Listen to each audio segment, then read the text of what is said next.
Japan और Philippines के लड़ाकू जहाजों की ये जुगलबंदी चीन और रूस की आंखों में खटक रही है।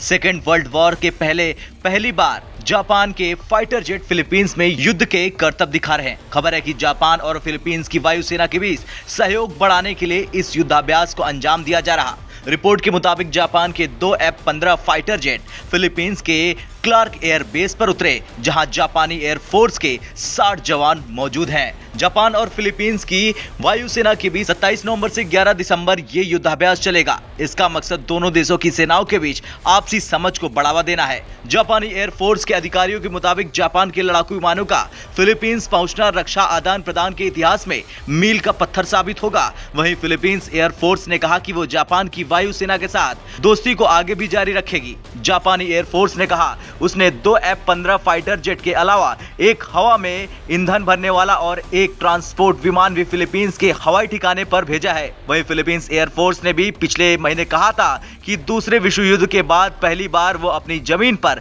जापानी फाइटर जेट का स्वागत करने जा रहा। जापान और फिलीपींस के सैन्य अधिकारियों के मुताबिक दोनों देशों की सेनाएं एक दूसरे की सहयोगी हैं। दरअसल दूसरे विश्व युद्ध के दौरान जापान ने करीब 3 साल तक फिलीपींस पर कब्जा जमा रखा था। जापान की वायुसेना ने फिलीपींस के हवाई ठिकानों का इस्तेमाल अमेरिकी सैनिकों पर आत्मघाती हमले के लिए किया था।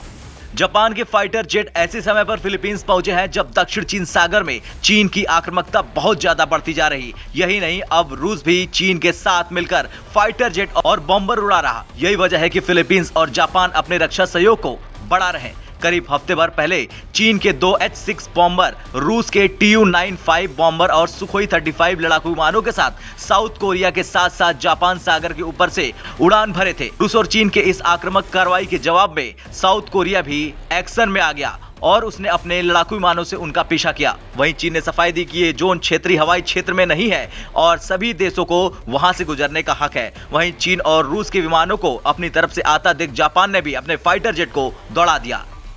जबकि चीन और रूस ने पहले कहा था कि उनके फाइटर जेट संयुक्त रूप से सामान्य गश्त को अंजाम दे रहे हैं, लेकिन इन देशों के बीच चल रही लुका छिपी का खेल खतरनाक मोड़ पर पहुंच सकता है। ब्यूरो रिपोर्ट, भारत तक।